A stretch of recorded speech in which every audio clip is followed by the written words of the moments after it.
더불어민주당과 정부 대통령실이 오늘 고위당정협의회를 엽니다. 이재명 정부 들어 두 번째 고위당정이자 정청래 대표 이후에는 처음인데요. 주식 양도소득세 과세 대상인 대주주 기준을 강화한 정부의 세제 개편안이 논의될 걸로 보입니다. 네, 한편 국민의힘은 전한길 씨의 전대 방해 논란 속에 당대표 후보 4명이 오늘 첫 방송 토론회에 참석하는데요. 정치권 소식 두 분과 짚어보겠습니다. 배종호 세한대 교수, 정호김 전 의원 자리했습니다. 두 분 어서 오십시오. 안녕하세요. 네, 안녕하세요. 네, 이재명 대통령이 휴가에서 복귀를 해서 이제 어떤 업무 조치를 할까 관심이 쏠리는 가운데 특별 사면 대상 결정을 두고 가장 큰 관심사로 떠올랐거든요. 특히 조국 전 대표가 포함될지가 가장 주목되는 부분인 것 같습니다. 여당 내부에서도 사면해야 한다 혹은 정치인 사면을 최소화해야 한다 여러 가지 의견이 나온 것 같은데 어떻게 좀 생각을 하시나요? 네, 이제 통상적으로는 사면심사위원회에서 안을 내면 거의 그대로 확정됩니다. 그런데 지금 이재명 대통령께서 마지막까지 고심한다라는 그런 언론 보도가 계속 잇따르고 있는 것은 앵커께서 말씀하신 대로 그만큼 조국 전 대표에 대한 찬반, 양론이 여권 내부에서도 팽팽하기 때문이 아닌가 이렇게 생각이 되고요. 이 문제와 관련해서는 전체적으로 여권에서는 조국 전 대표 이번에 사면한다라는 쪽에 방점이 거의 찍혀 있는데 최종적으로 좀 뚜껑 열어봐야 될 것 같고요. 예. 크게는 이제 여권 내부에서는 이제 세 갈래의 기류가 있습니다. 첫 번째로는 이제 조국 전 대표 사면 시켜야 된다라는 이제 그런 입장인데 그런 주장을 하는 분들은 대체로 친명 핵심들입니다. 민영배 의원이라든지 김영진 의원들인데 이유는 이 조국 전 대표 같은 경우는 정치적인 검찰의 희생양이다. 검찰의 기획에 의한 그런 정치적인 희생양이기 때문에 정치적으로 이번에 사면을 통해서 해결해야 된다라는 이제 그런 입장이고요. 두 번째로는 좀 부정적인 입장을 하는 그런 여권의 내부 주장도 있습니다. 정확하게 얘기하면 사면 자체를 반대한다는 것은 아니고 사면 자체는 찬성하나 다만 좀 시기를 조절하자. 이번에 이제 8.15 특사에 포함된다면은 정권이 출범한 지 한 석 달 만에 되니까 그럴 경우에 자칫 국민들에 의해서 부정적인 여론이 조성이 되면 새 정부의 국정 운영 동력이 좀 약화될 수 있다. 그래서 연말쯤으로 시기를 좀 조절하자라는 이제 그런 의견이 있고요. 또 하나는 이제 입장 표명을 아예 자제하는 그런 또 부류가 있습니다. 정청래 대표 같은 경우 1절 이 부분에 대해서 함구하고 있고 이재명 대통령과 비공개로 만난 자리에서도 이 부분에 대해서 아예 언급을 안 했다고 합니다. 네. 대체로 민주당 지도부들은 이 사면 복권 문제는 대통령 고유의 권한이기 때문에 대통령에게 맡겨야 된다라는 그런 입장인데 대통령께서 어떤 결정을 내리든 정치적인 파장은 굉장히 엄청날 것이다. 이렇게 전망이 됩니다. 알겠습니다. 조국 전 대표 사면, 광복절 특사 여부에 대해서 이제 여권 내에서도 다양한 의견이 나오고 있는데 야권에서는 사실 확실하게 반대 의사를 표명하고 있단 말이죠. 이 부분에 대해서 좀 어떻게 생각을 하시나요?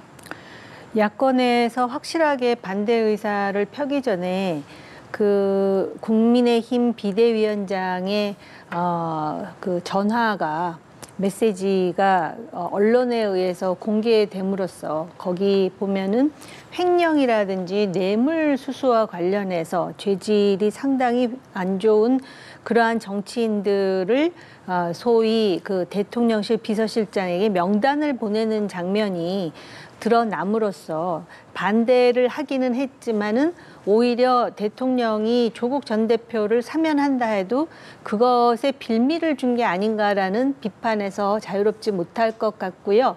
그다음에 이번에 조국 전 대표뿐만 아니라 윤미향 의원도 명단에 올라갔다. 그것도 8.15 광복절 특사에 올라갔다라는 것이 상당히 그 비판받을 수 있는 여지를 만들었다라는 점을 지적하지 않을 수 없고요. 만약에 조국 전 대표가 이번에 사면이 된다면 애초에 국회의장이 조국 전 대표를 면회를 간다든지 또는 그 대통령 정무수석이 문재인 전 대통령을 방문해가지고 문재인 대통령의 발언이 이렇게 흘러나오는 것도 일련의 어떤 사면을 위한 포석인가로 해석할 수 있는 여지를 만들었다라고 생각을 하고요. 민주당 일각에서는 검찰 기획에 의한 희생양이 조국 전 대표라고 말한다고 하는데요. 예. 실제로 재판부에 의해서 입시 비리와 같은 그러한 그 내용에 대해서 처벌을 받은 사안인데, 그렇다면은 조국 전 대표가 검찰 기획을 도와주기 위해서 자녀의 입시 비리를 했다라는 것인지 반문하지 않을 수 없는 부분이고요. 아마 만약에 조국 전 대표가 요번에 그 사면이 된다면 민주당은 아마 향후의 정치 판도에 있어서 이 정치권을 좀 크게 쓰겠다라는 복선이 있는 것이 아닌가, 그런 추정을 가능하게 만드는 대목입니다. 그러나 2019년 가을에 많은 학부모들이 대한민국의 자녀 입시는 상당히 예민한 이슈이고, 그 입시 비리 때문에 광화문에 몰려 나왔다라는 그 사실이 권력이 바뀌었다는 이유로 형량의 3분의 1도 마치지 않았는데 이렇게 사면한다라는 것이, 대통령 사면권이 대한민국 대통령의 특권 중에 하나입니다.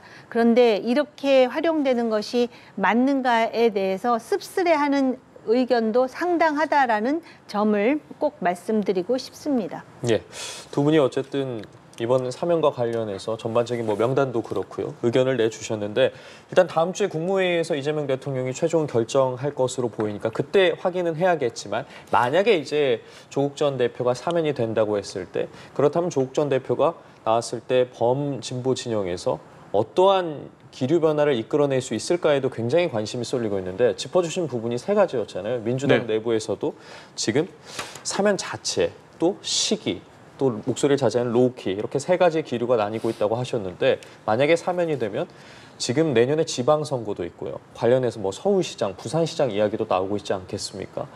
어떤 좀 변화를 예측해 볼 수 있을까요? 네, 한마디로 조국 전 대표가 사면 복권이 된다면 정치권의 태풍의 눈이 될 것이다 라는 부분에 있어서는 뭐 여야 모두 부정하지 않을 것으로 보여지고요. 당장 지방선거에 엄청난 영향력을 끼칠 수밖에 없다. 첫 번째로는 이제 부산시장 후보로 나서야 된다, 조국 전 대표가, 이렇게 지금 전망하는 또는 주장하는 목소리가 굉장히 높습니다. 만약에 조국 전 대표가 사면 복권이 돼서 내년 6월 지방선거에 부산시장 후보로 나갈 경우에는 지금 유력한 후보로 민주당에서 꼽히고 있는 분이 전재수 장관 아니겠습니까? 두 사람과 등등의 단일화를 통해서 국민의힘 후보와 부산시장 자리를 놓고 격돌을 할 경우에도 엄청난 태풍의 눈이 될 것이고, 또 다른 일각에서는 아니다, 전국적인 인물이니까 비록 고향이 부산이지만은 서울시장 선거에 나서야 된다라는 이제 그런 주장도 있고요. 예. 그런 뭐 또 하나는 아니다, 아예 지방선거에는 불출마해야 된다라는 얘기도 있기 때문에 어떤 선택을 할지는 좀 지켜봐야 되겠고요. 다만 만약에 조국 전 대표가 사면 복권이 될 경우에는 특히 호남 지역에서는 민주당과 그리고 또 이 조국 혁신당이 불꽃 튀는 경쟁을 벌일 것은 불보듯 뻔한 일이다, 이렇게 말씀드릴 수가 있겠습니다. 호남 지역 같은 경우는 그동안에 민주당의 일당 독주 체제였지만, 지난번에 뭐 담양군수라든지 또는 영광군수 재선거에서 엄청나게 불꽃 튀는 경쟁을 벌였고, 영광군수 선거에서는 민주당 후보가 어렵게 이겼지만은 결국 담양군수 선거에서는 민주당 후보가 조국혁신당 후보에게 지는 그런 일이 벌어졌기 때문에, 만약에 조국 혁신당 전 대표가 사면 복권될 경우에는 민주당과 또 그리고 조국혁신당 후보들이 지방선거에서 특히 호남에서 엄청난 대결을 보일 것으로 보여지고, 그보다 더 중요한 것은 결국 대권 구도입니다. 만약에 이번에 사면 복권이 되면 조국 전 혁신당 대표 같은 경우 다음 대선에 출마할 자격이 생기거든요. 그래서 전체적으로 대권 구도에 큰 변화가 있기 때문에, 만약에 조국 전 대표가 이번 사면 복권 명단에 포함이 돼서 최종적으로 확정이 된다면은 정치권 전반에는 큰 회오리 바람이 불 것으로 그렇게 전망이 됩니다.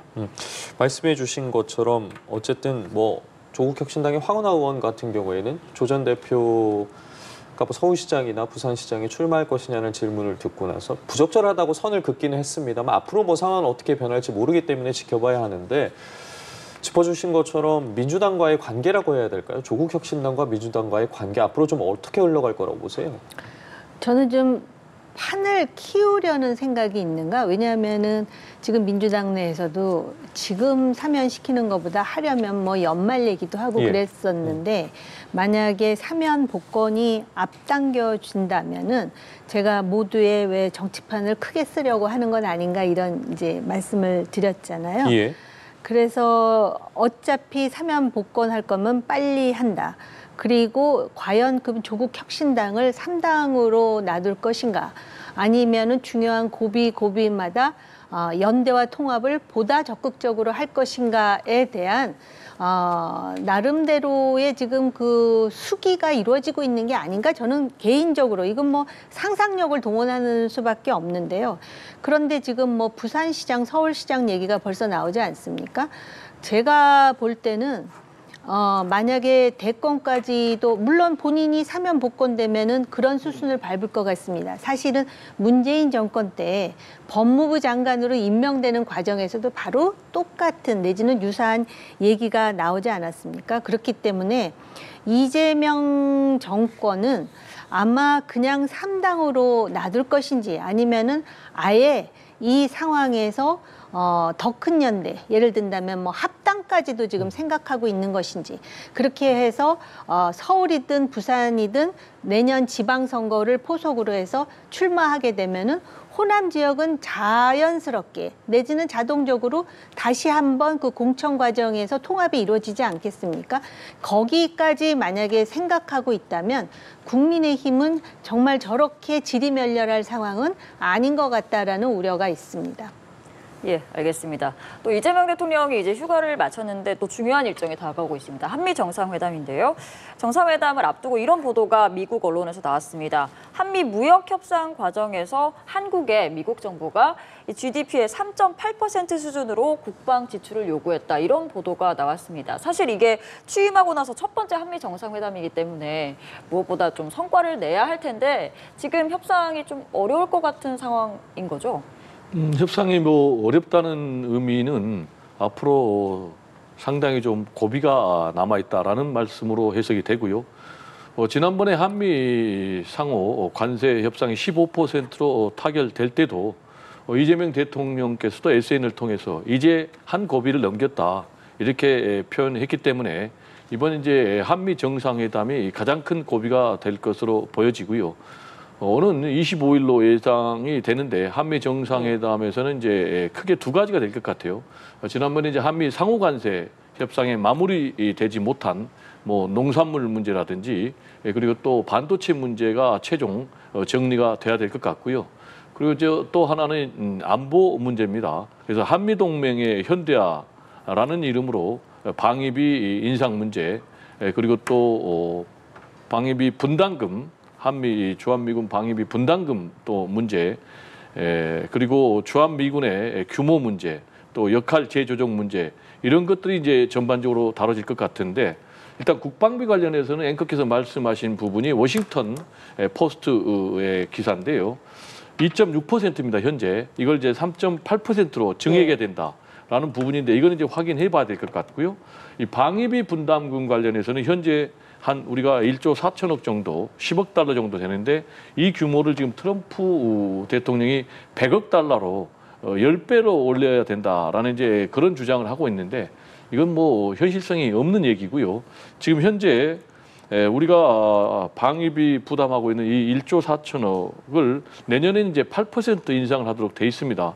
근데 만약에 이게 10배로 하면 14조가 되는데 이건 좀 말이 안 되는 것 같고 그럼 이제 한미 정상회담에서 이재명 대통령, 트럼프 미국 대통령을 어떻게 상대해야 되느냐라는 것과 관련해서 역시 이제 트럼프는 모든 것을 자기가 주도해야 되고 또 자기가 뭐 이겨야 된다라는 이제 그런 기질의 인물이기 때문에 뭐 상당히 좀 트럼프 대통령을 좀 띄워주는 그런 부분이 좀 필요할 것 같고 그리고 저는 이제 두 번째로는 한미동맹이라는 게 돈으로만 환산할 수 없는 그런 부분이다. 그래서 한미동맹의 진정한 의미와 가치를 좀 얘기를 해야 될 것 같고요.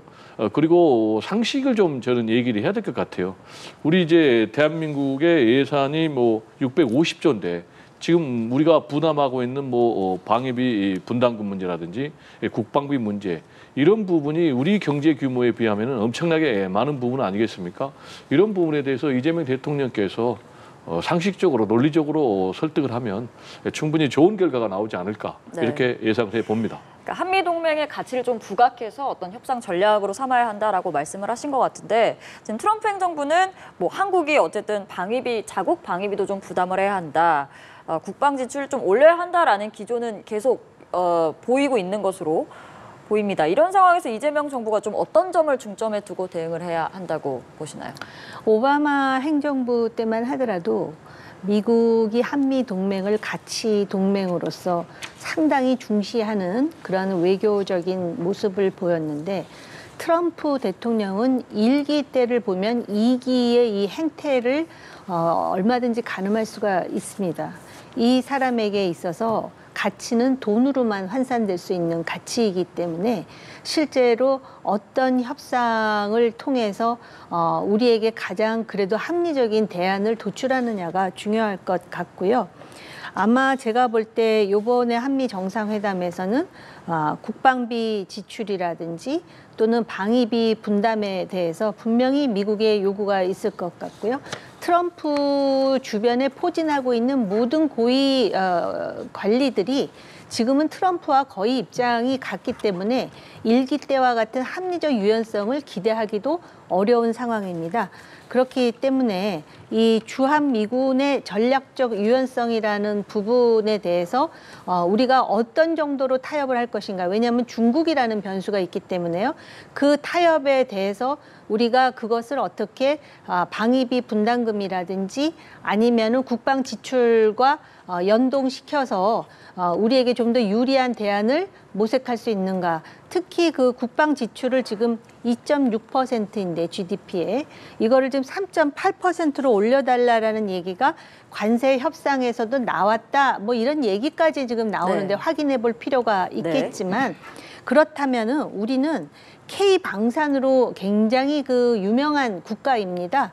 그렇기 때문에 그것을 우리의 방산 수출과 어떤 식으로 연계하는지 사실은 지금 우리가 한미 간의 현안에 대해서 정확한 데이터는 정부가 가지고 있기 때문에 한미 정상회담을 준비하는 국방부나 외교부는 그 데이터를 통해서 지금 그런 전략을 만들어내야 되는데 트럼프는 절대로 돈 아닌 부분과 관련해서는 그러니까 실리 아닌 부분과 관련해서는 제가 볼 때 설득이 간단치는 않을 것이다. 그렇기 때문에 우리가 관세 협상에서도 사실은 일본이라든지 EU보다 경제 규모가 훨씬 떨어짐에도 불구하고 종합적으로 3,500억 달러 플러스 1,000억 달러의 LNG 등 에너지 구매를 약속했던 거 아니겠습니까?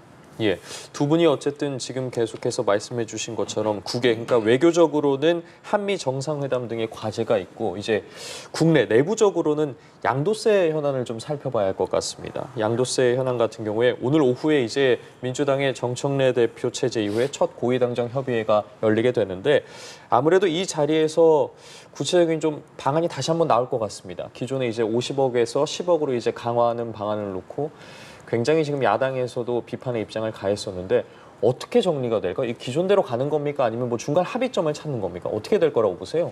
네, 말씀하신 대로 이 부분은 이제 오늘 결정이 날 것 같아요. 그래서 절충안으로는 30억으로 하자라는 그런 의견도 있고 아니다, 50억으로 그대로 가자라는 의견도 있고 원칙론자들 그리고 또 현실론자들이 지금 갑론을박하고 있어요. 그러다 보니까 이 정부의 세제 개편에 대해서 신뢰가 떨어지고 있는 것은 굉장히 사실입니다. 그래서 정청래 새 대표가 일절 함구령을 내렸는데 저는 이 문제와 관련해서는 좀 정부가 또 여당이 국민들에게 신뢰감을 잃어버리지 않도록 좀 신중하게 행동할 필요가 있다라는 말씀을 좀 드리고 싶고요. 결론적으로 전망을 하면 지금 민주당 내에서 현실론자들은 개미 투자자들이 1,400만이나 되는데 어떻게 지금 주식시장이 요동치고 있는데 이걸 강화할 수 있겠느냐라는 의견이 굉장히 팽배하기 때문에 30억 정도로 절충하든지 아니면 그냥 50억 이전에 그 기준 그대로 갈 가능성이 높지 않나 이렇게 전망을 해봅니다. 이 부분이 최종적으로 좀 어떻게 결정될 거라고 보시는지도 궁금하고 그 결정에 따라서 어쨌든 미치는 파장들도 있지 않겠습니까? 어디까지 좀 저희가 생각해 봐야 될까요? 민주당 정부가 결정을 하겠지만 애초에 이재명 대통령이 코스피 5천 시대 그리고 우리나라의 부여 축적이 부동산으로 편향되어 있는 것을 좀 주식으로 좀 전환시키겠다라는 큰 방향은 정말로 맞는 방향이었습니다.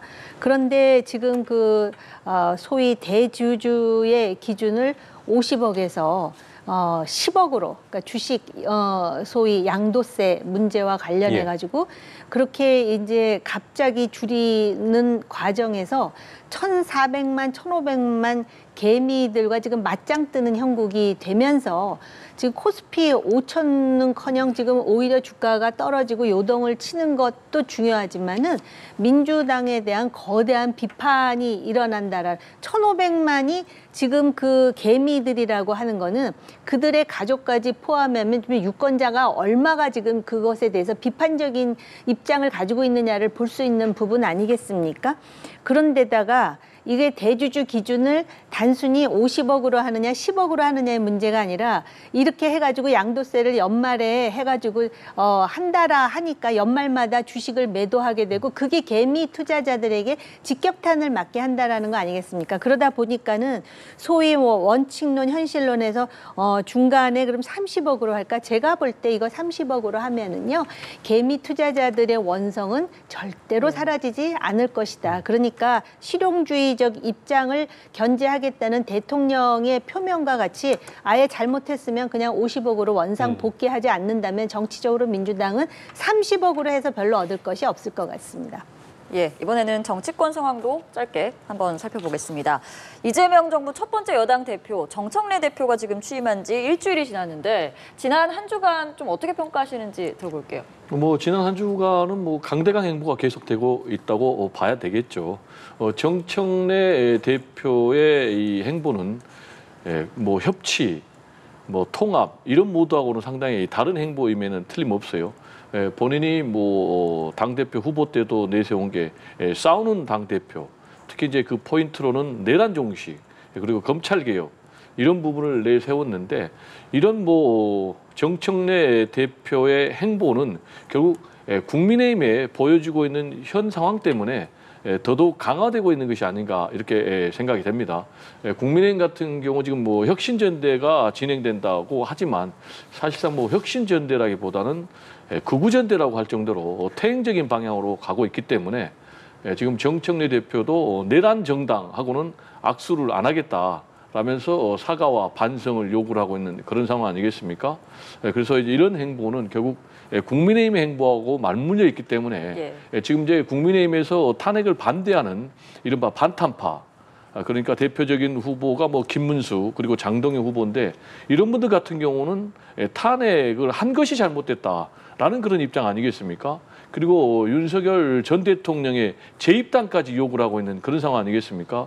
이런 상황에서 지금 특검 수사가 계속되고 있는데 만약에 특검 수사에서 지난번에 내란 12.3 비상계엄 관련해서 국민의힘 측에서 이 국회에서 이 비상계엄 해제 의결과 관련해서 반대하는 또는 방해하는 그런 움직임이 포착이 됐다. 그러면 정청래 후보는 지금 주장하고 있는 것이 내란 정당은 해산돼야 된다라는 그런 주장 아니겠습니까?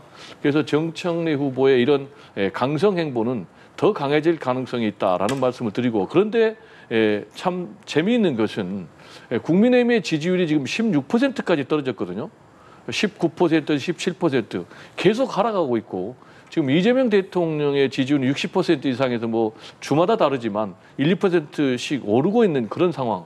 이런 상황을 보면 지금 정청래 대표의 행보가 너무 지나치게 강성이다라고 얘기를 하고 있지만 국민들은 이런 행보에 대해서 오히려 지지를 하고 있는 것이 아닌가 생각이 되고, 다만 이런 부분이 계속해서 장기화될 경우에는 이재명 대통령 또 이재명 정부에게 상당한 부담으로 작용할 수 있다라는 그런 내부의 우려도 있다는 말씀을 덧붙입니다. 네, 예. 조금 전에 언급하신 여론조사는 아마 갤럽에서 시행한 조사 결과로 추정이 되는데 네, MBS입니다. 예, 맨 MBS 마지막으로는. 여론조사라고 네. 말씀하셨고 네. 자세한 내용은 중앙선관위 홈페이지에서 시청자 여러분들께서 확인을 하실 수 있습니다. 자, 정청래 대표의 지난 한 주 좀 어떻게 평가하시는지 정 의원께도 여쭤볼게요. 그 정강석화라고 할 수가 있고요. 지금 국민의힘에 대해서 굉장히 단절하는 그러한 일련의 태도를 보였는데, 지금은 아마 정권 초기이고 또 컨벤션 효과가 있기 때문에 그거 자체가 이렇게 주목받지는 못하고 있는 것 같습니다. 그런데 대통령의 경우는 8.15 경축일에 전직 대통령 부부를 모두 이제 초대하는 그런 통합의 행보를 하지 않습니까?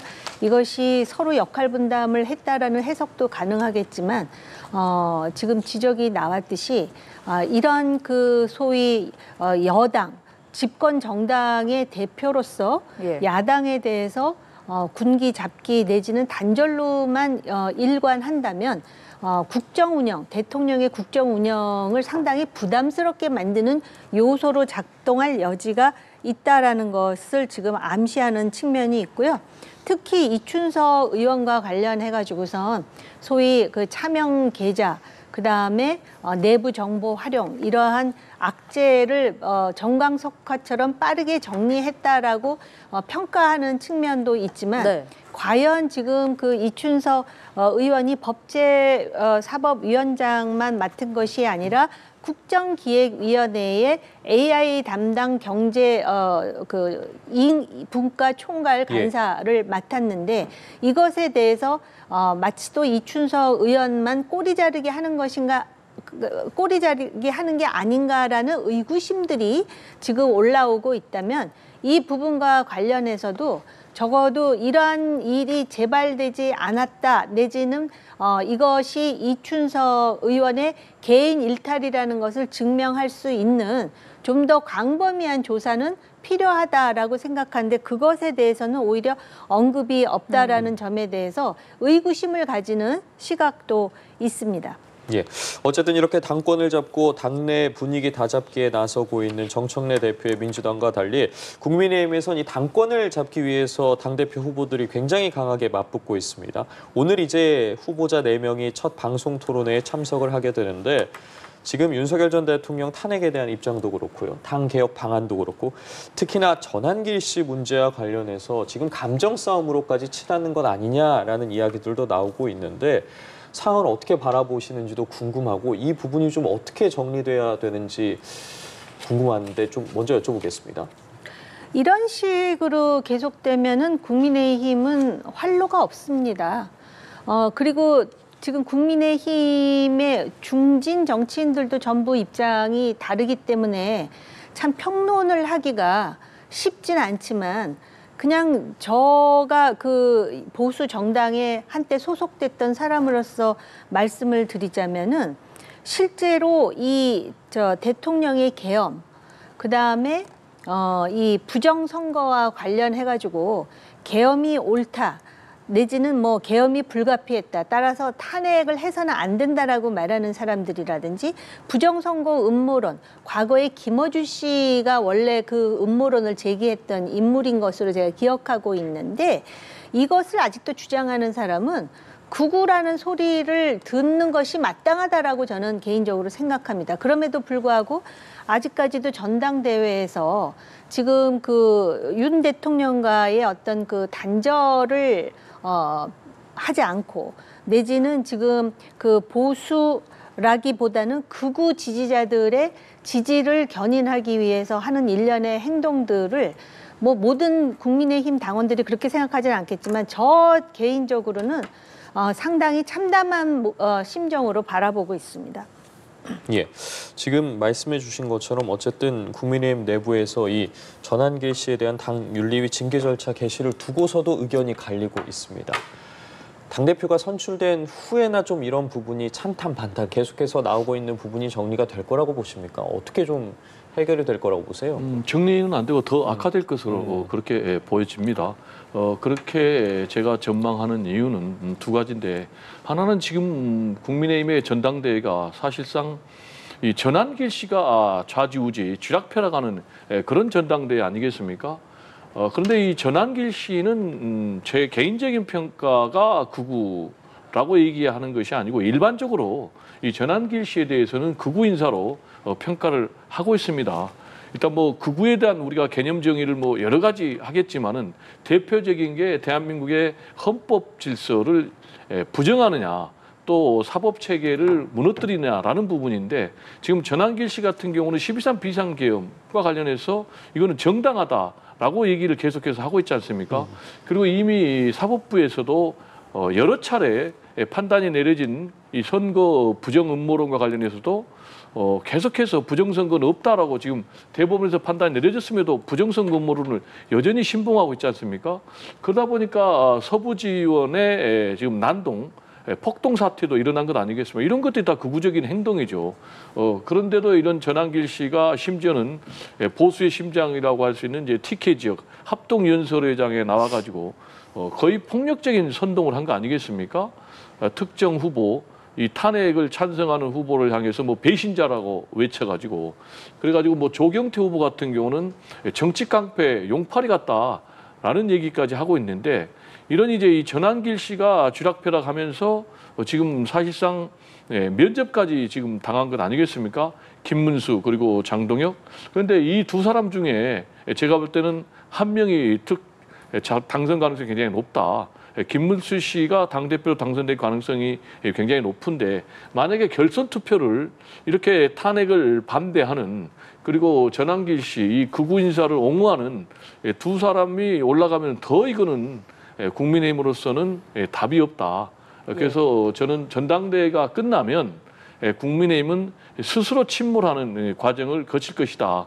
그리고 이 과정에서 특검이 지금 수사를 계속해서 확대하고 있는데, 만약에 추경호 전 원내대표가 12.3 비상계엄 국회 해제 의결을 방해하는 그런 혐의가 나올 경우에는, 지금 홍준표 전 대구시장도 얘기하고 있지만, 그러면은 뭐 해산 심판으로 가는 도리 외에는 답이 없을 것 같다라는 말씀 좀 드립니다.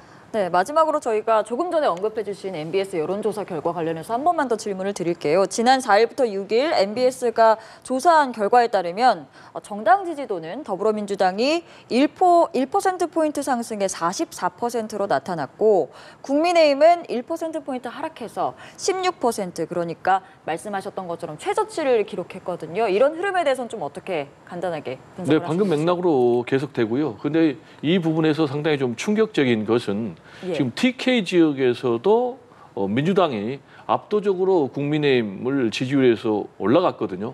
근데 지금 현재 16%인데, 저는 김문수 후보가 당선이 되면 더 떨어질 것이다, 이렇게 전망을 합니다. 왜냐하면 혁신과는 거리가 멀기 때문에. 지금 김문수 후보 같은 경우는 민주당을 향해서 뭐 반미다, 극자다, 그러면서 이재명 대통령을 향해서는 만약에 앞으로 이재명 대통령이 계속된다면 4년제 연임 개헌을 통해서 총통제로 갈 것이다, 총통 독재할 것이다. 이거는 허무맹랑한 선동 아니겠습니까? 이런 행보를 계속하면 지금 16%가 문제가 아니고 한 자릿수까지도 떨어질 가능성도 배제할 수 없다. 실제로 박근혜 전 대통령 시절에 탄핵 와중에서 한 7%까지 떨어졌거든요. 그래서 지금 국민의힘 같은 경우는 이렇게 갈 경우는 뭐 외부의 힘에 의해서 강제 해산도 있지만은, 저는 차라리 국민의힘 내부에서 탄핵을 찬성하는 뭐 한동훈이라든지 뭐 조경태라든지 안철수라든지 이런 분들하고, 유승민 뭐 전 의원하고 홍준표 그리고 이준석, 이런 사람들이 보수 혁신의 기치를 내세워서 혁신 보수 정당을 하나 출연시키는 것이 그나마 보수의 미래, 또 대한민국 정치 발전의 미래를 위해서는 맞는 방향이 아닌가 개인적으로 생각을 합니다. 네, MBS 여론조사에서 최저치를 기록한 국민의힘 지지율 16%인데 지지율의 좀 반등을 위해서 앞으로 전당대회에서 어떤 모습을 좀 보여줘야 한다고 생각하시나요? 전당대회의 결과로 국민 지지율이 올라갈 가기가 좀 쉽지 않을 것 같아서 예. 아쉽습니다. 왜냐하면 컨벤션 효과라는 게 있는데 지금 실제로 진정한 개혁이라든지 또는 지금 계엄에 대해서 분명한 입장을 취하고 있는 두 후보가 그렇게 그 당원들로부터 많은 지지를 그러니까 받고 있지 못하는 것이 지금 국민의힘의 그 경선 룰을 보면은 본선에서 80대 20으로 되어 있습니다. 당원이 80인데 실제로 지금 현 상황에 대해서 문제가 있다라고 생각하는 당원들 상당수가 또 탈당한 것으로 알려져 있습니다. 그래서 지금 이 시점에서 국민의힘 후보로서 조경태 후보와 안철수 후보는